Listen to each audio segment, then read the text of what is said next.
there's been so many wiping and sitting things. I feel like we have to get to some of this. This is from Bron. Hey guys, thanks. Somebody told me that they stand. Someone told me that.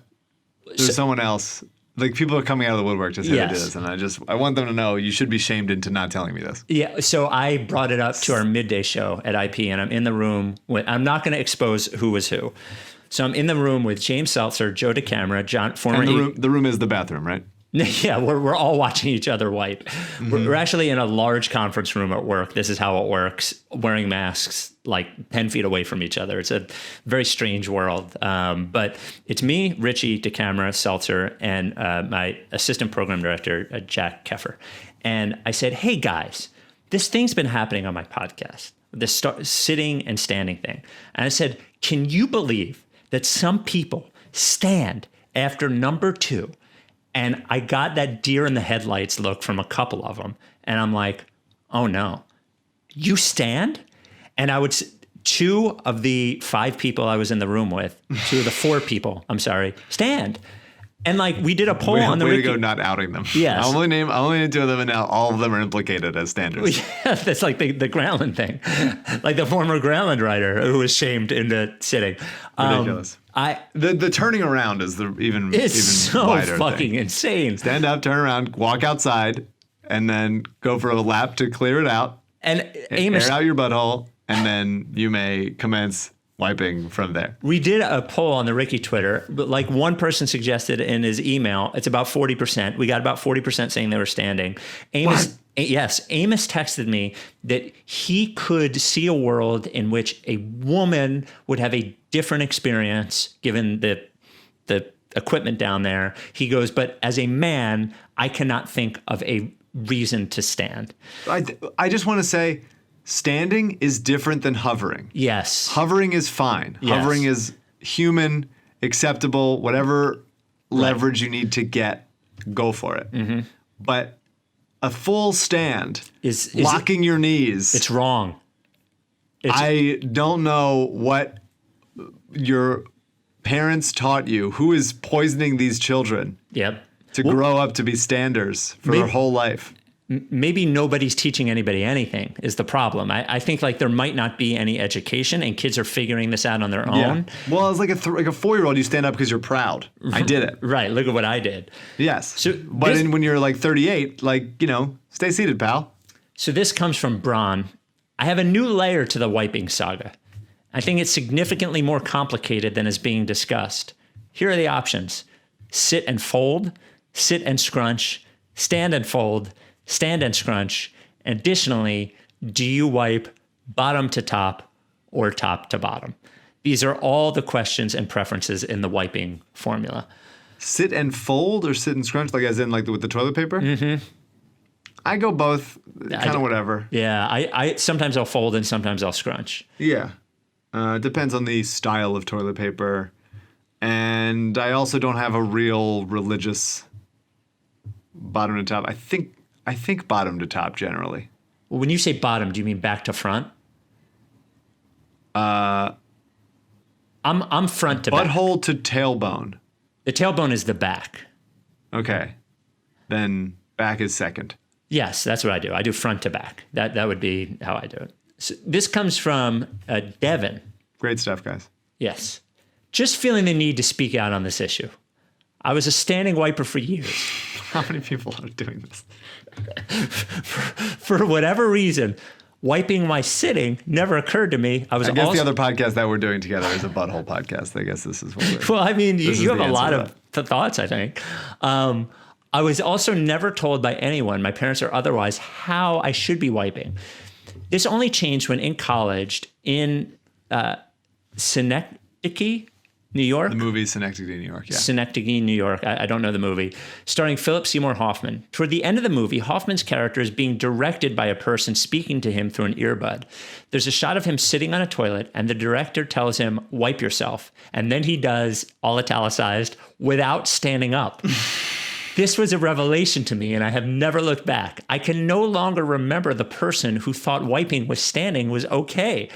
I hope my standing wiper brothers and sisters realize it's never too late to admit you were wrong and try to zig while the rest of the league zagged. They're zagging for a reason. Come zag with us. Wow. There's a lot. Now it's like, you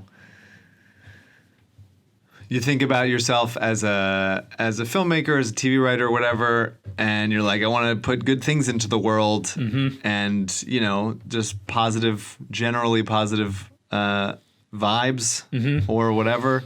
And now I have to be like, I should put more sitting wiping in my stuff. Yeah, you should. So that it's a thing.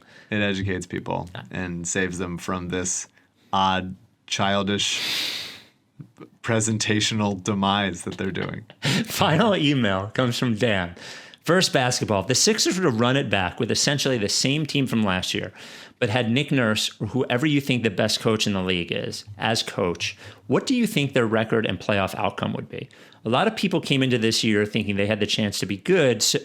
So if scheme and effort are fixed, where do they land? So what is the best version of this with the best coach? I'm curious who you would pick.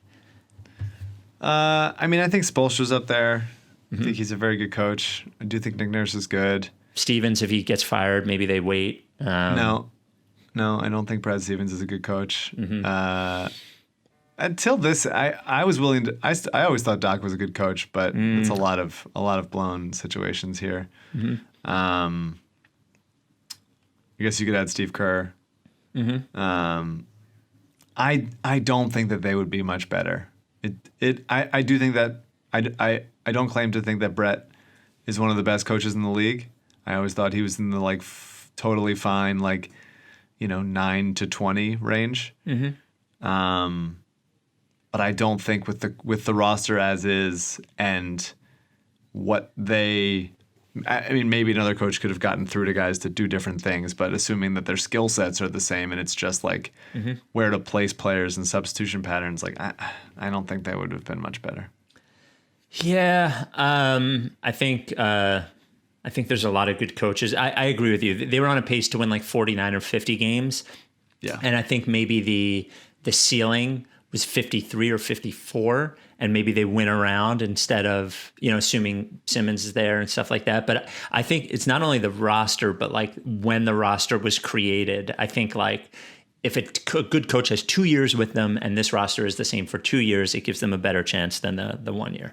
And from Dan, and the non-basketball question, and fitting that we end on this, sitting versus standing. When I was a senior in high school, 12 years ago now, we were partying at a friend's house, and somehow we got into the wiping standing versus sitting discussion with our friend's older brother. I, too, was baffled that anybody could possibly stand while they wiped. Since then, I've polled a few groups of friends on their wiping habits. I would say among the people I've polled, 30 to 40 in total, mostly male, it's about a 60-40 split between sitting and standing wiping. I'm consistently blown away by the consistency of the results between different groups of people. Wild stuff. First-time emailer, long-time listener. I get it. 40% is too high.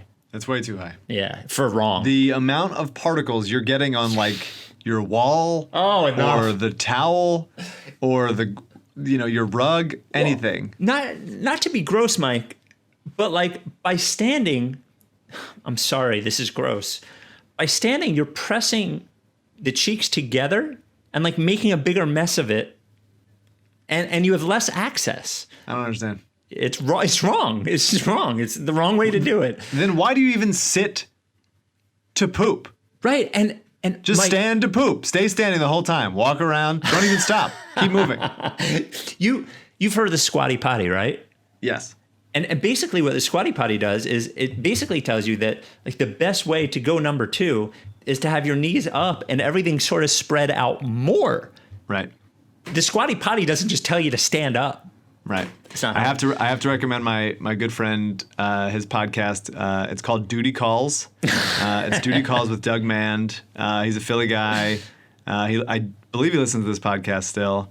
And he was a writer on How I Met Your Mother when I was there. And he has a bunch of comedians come on to talk about their favorite and most horrifying shit stories, and it's really, really funny. And he hasn't done episodes in a few years, but I think they're still all there. It's really, really good. A lot of great stories from some famous people that shouldn't be talking about so much embarrassing stuff, but really good. Duty Calls with Doug Mann. Do you think we could have him on to talk about the standing sitting thing? Yeah, I think we could. Okay, all right. I think we could indeed. Reach out. I would love to just solve this with an expert. Okay, maybe we get a doctor too. I'll get a doctor, and we'll just do an episode all on this. The regular season's not going to start till February or March. We got time. We'll see. We'll see. Let's see how Doug goes, and we can go into doctor mode later. All right, you done with TTP?